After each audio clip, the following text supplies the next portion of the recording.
Sa ibang balita, umaasa ang pamahalaan na lalagdaan na ng National Democratic Front ang bilateral ceasefire sa December 10 kasabay ng paggunita ng World Humanitarian Day.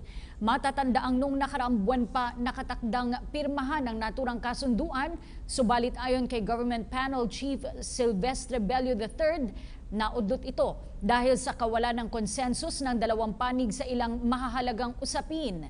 May ulat si Sweden Velado.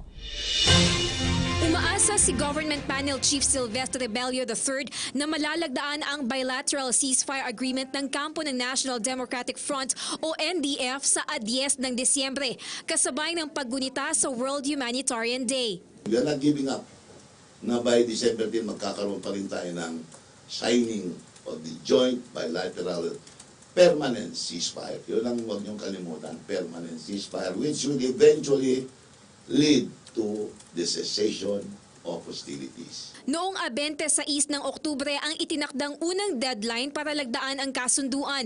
Subalit hindi ito nangyari kaya naurong ito sa 10 ng Disyembre. Bunsod ito ng kawalan ng konsensus na magkabilang panig ng gobyerno at makakaliwang grupo sa ilan pang mahahalagang usapin.